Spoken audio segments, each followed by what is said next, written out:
Are excited to talk with you about the importance of knowing how to protect yourself of being scammed today. We turn your videos off as a courtesy because we're going to record this presentation and post it later on in this time. We kindly ask that you mute your microphones and continue to keep your videos off just for courtesy. We appreciate that. Go ahead and go to the next slide, please, Cindy.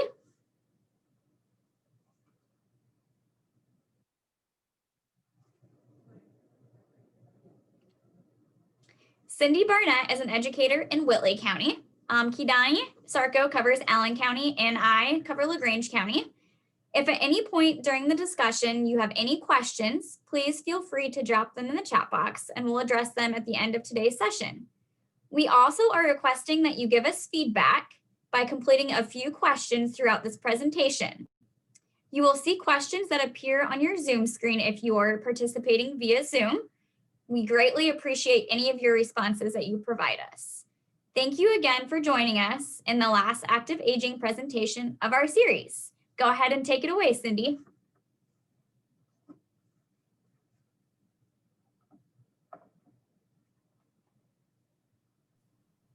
Okay, well, good morning, everyone. It's a pleasure to be with you. Thank you for joining us today. And we are going to be talking about what's in your bag.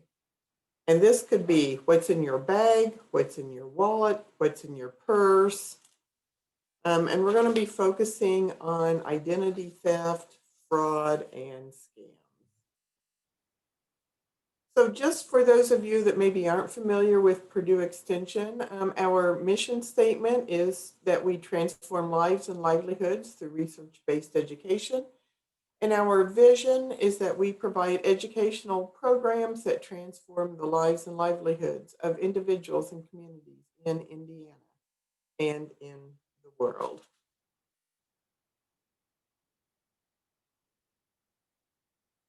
So when we think about identity theft, when we think about fraud, when we think about scams, what are some of the things that you think about? What are some of the words that you think about? Some of those might be privacy,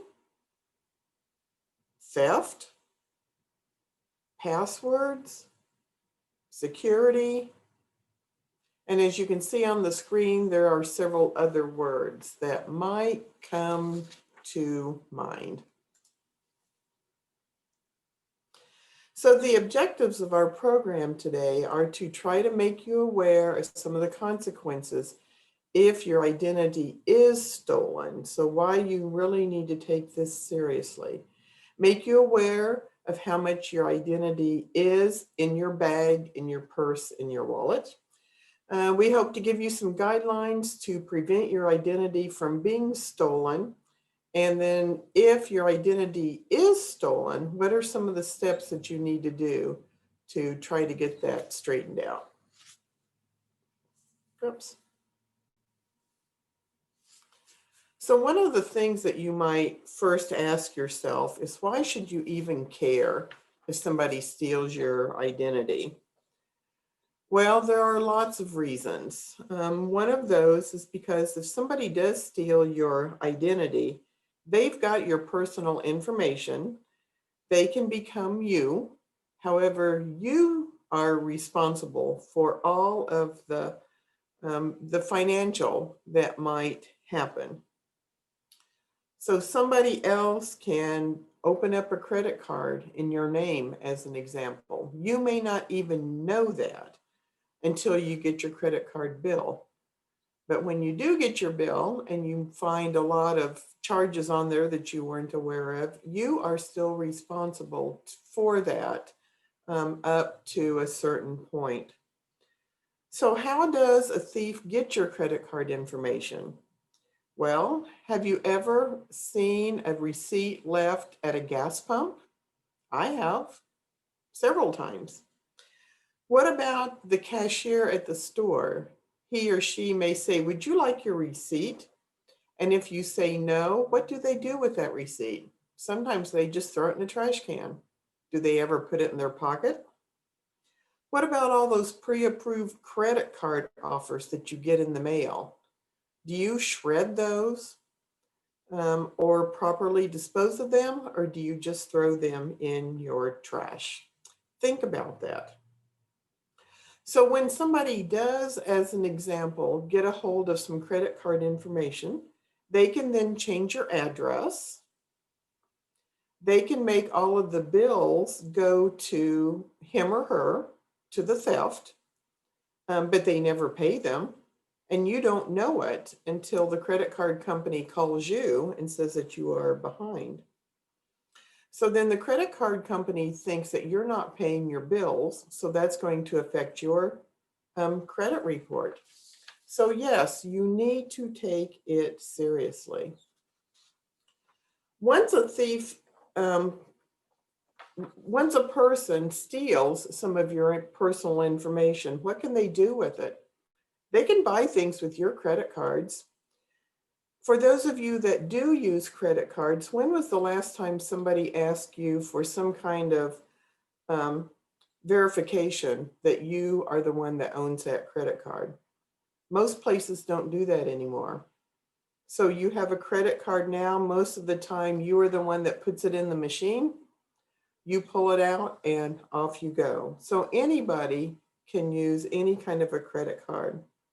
They can open up a new credit card account in their name. It's pretty easy to do. One of the ways that you can help prevent that is to put a freeze on your credit cards, on your credit card accounts, so that if somebody tries to do that, then you will be notified. They can open up a new utility account, such as a phone account or an electricity account, using your information. One of the areas that's been increasing recently is that people will steal your tax refund. In the last 2 or 3 years especially, it's been encouraged to file your taxes early. So that helps reduce the possibility of somebody else filing and stealing your tax refund. If someone has stolen your insurance card, your Medicare card, they can get treatment in your name.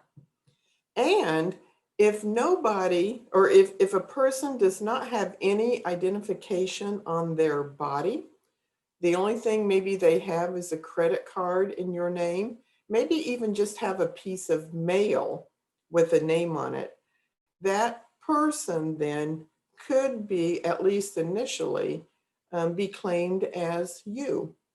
So yes, you need to take theft, fraud, scams seriously. So what are some of the ways that you can reduce your risk of identity theft? First of all, know who you are sharing your information with.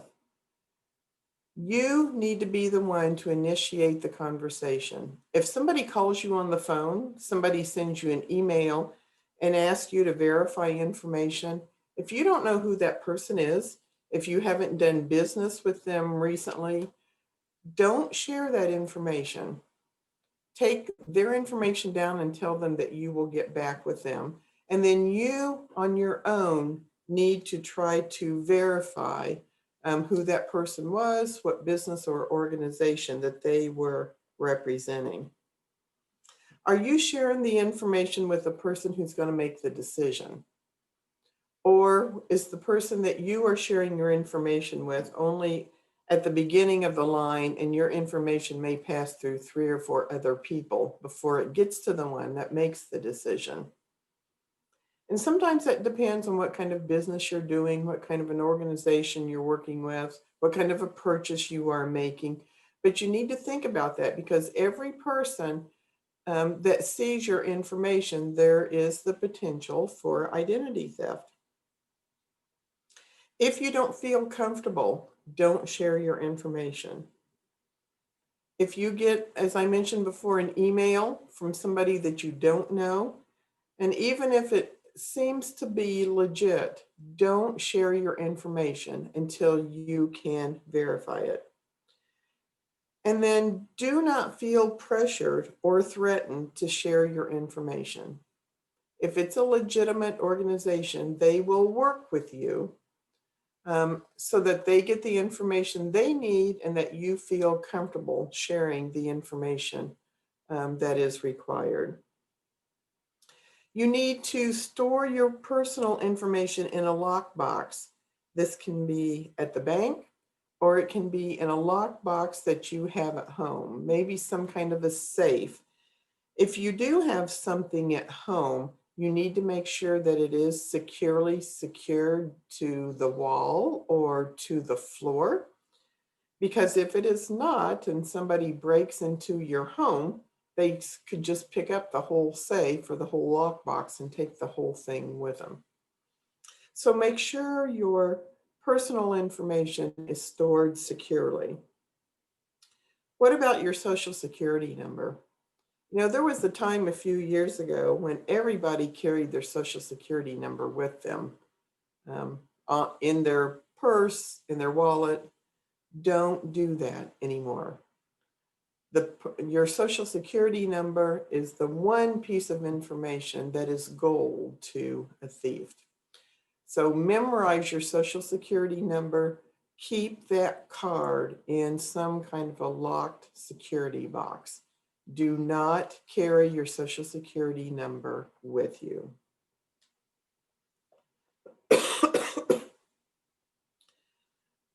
Only carry the personal cards with you that you know you will be using. So as an example, if you have 4 credit cards, it's probably wise not to carry all 4 credit cards with you at the same time. Carry 1 with you, maybe carry 2 with you, but don't carry them all at the same time. It's not necessary to carry all of your medical information, maybe all of your medications with you, just to be carrying them with you. If you're going to need them, if you need to refer to them, if you're going to and from the doctor, to and from the pharmacist, then okay, take that information with you. But don't carry information with you that you are not expecting to use on that particular day. And remember, anything that has your personal information on it, you should shred it prior to disposing. So think of all of that junk mail you get. Shred that information. It's at least the part that has your name and address on it. Shred that information before you throw it away. I oftentimes am getting information on life insurance and on medical insurance, and supposedly I'm pre-approved and all I have to do is to sign the form or call this number. All of that paper that has your information, even if it just has your name and some kind of a code or an access number, that should be shredded before you dispose of it. If you don't have a shredder, then rip that information up in very small pieces before you throw it away.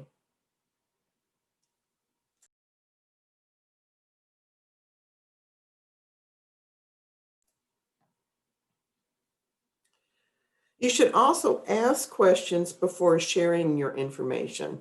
Do they really need to know some of your personal information? Do they really need to know your Social Security account or your Social Security number? Sometimes they might, other times maybe not.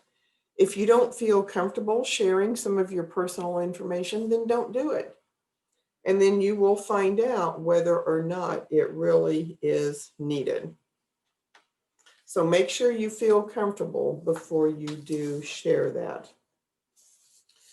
And then for those of you that are computer users, laptops, tablets, phones, make sure you have up-to-date security on all of those devices.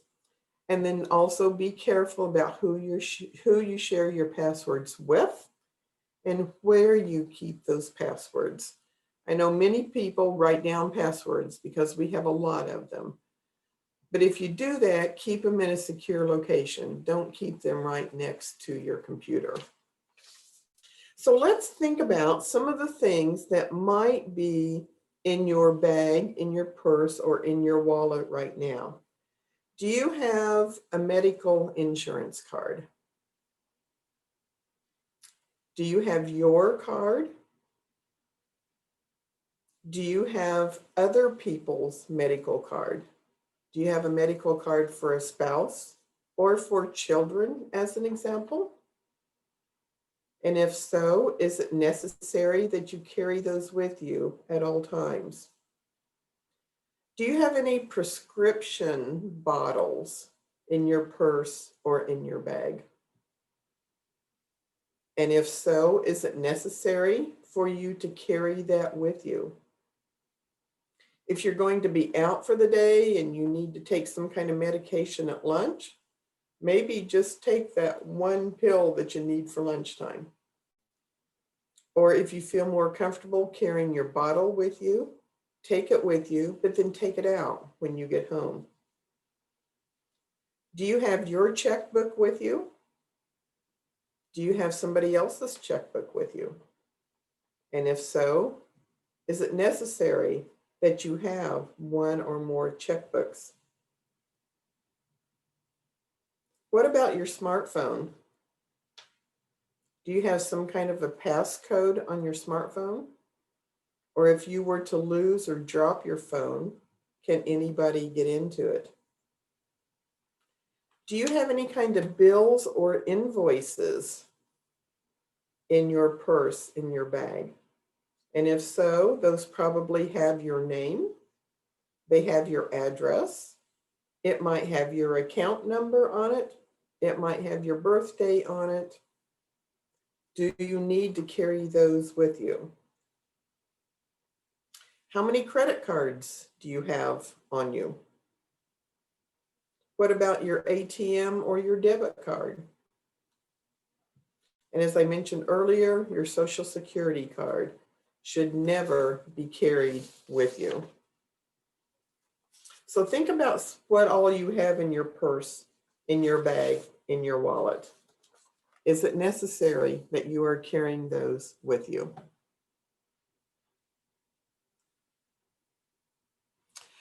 If your identity is stolen, obviously you need to try to get on it as soon as possible. But call the company that you think where your card, whatever it is, has been stolen. So as an example, if it's a credit card to a retail store, call that retail store and tell them your card has been stolen.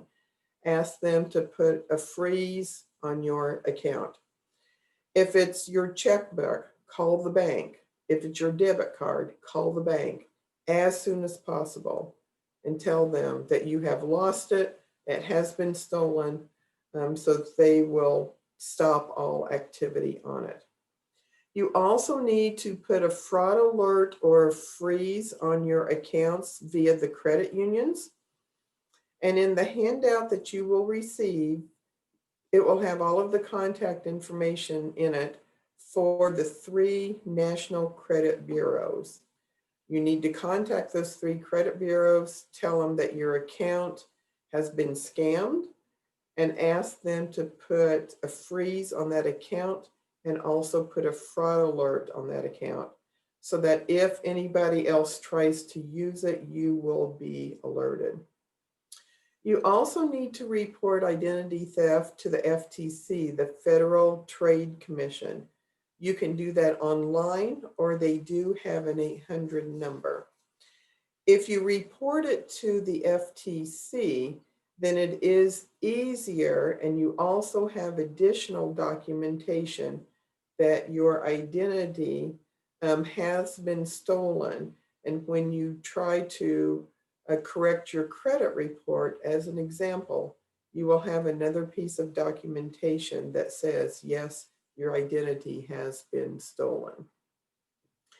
And then especially if the theft was something that happened locally, you might want to let your local police department know. Sometimes there are scams going on, phone scams. They might just target your phone number, your area, your town. Other times it might be a theft from somebody that has happened in your local community. So letting the local police department know is also a good idea.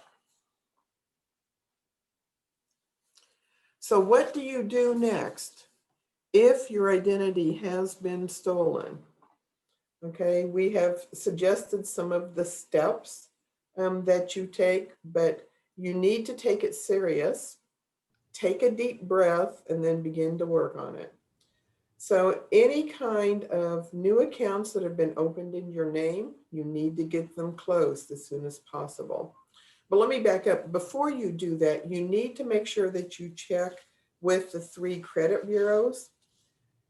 Keep a close account on those, because any kind of new activity that is happening on your accounts will show up in those credit reports. Maybe not immediately, but anywhere from 1 to 3 months, potentially longer. Stuff may pop up in those accounts that is not you.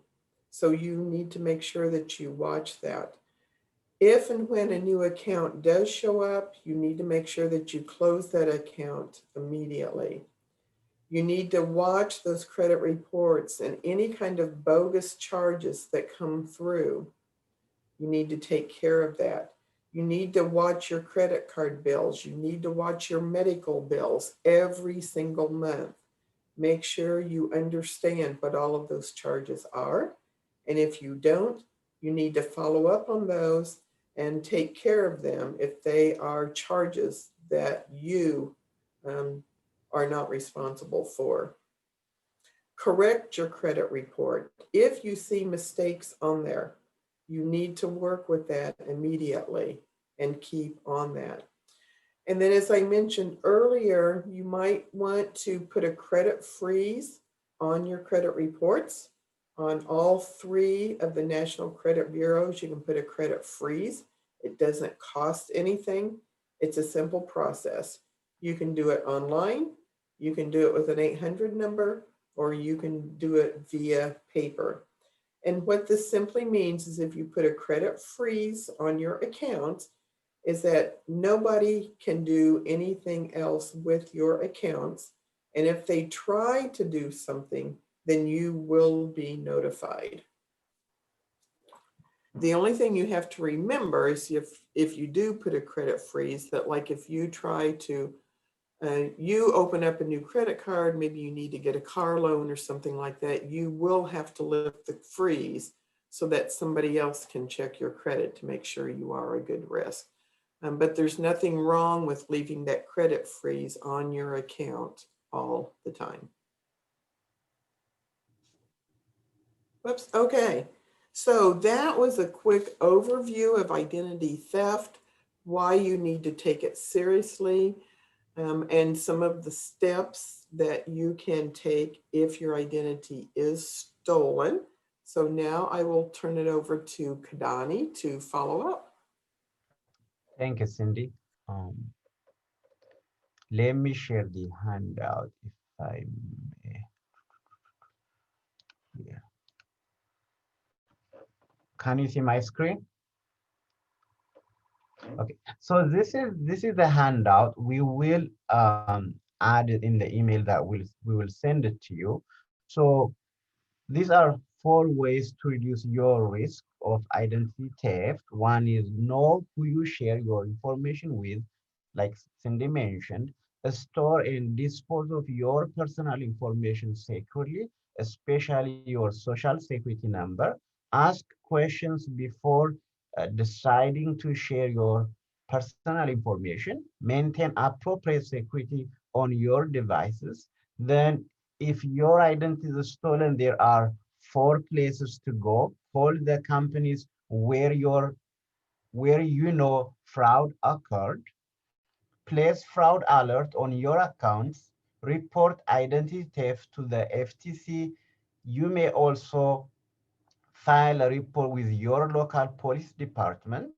what to do next. Then there are the 3 credit bureau organization, TransUnion, um, Equifax, Experian. Those are helpful information that you can keep, and whenever you need it, you can refer back to it. You can also share with a family member, a friend, that way they have a tool at their hand. So we will send this email with you. I will stop sharing now.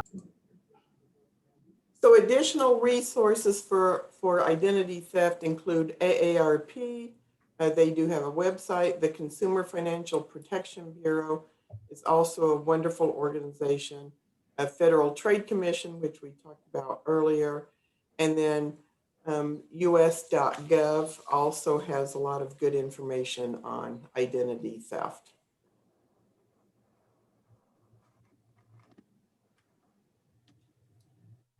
So Brittany, can you advance it? I'm not sure why I'm frozen, but I am.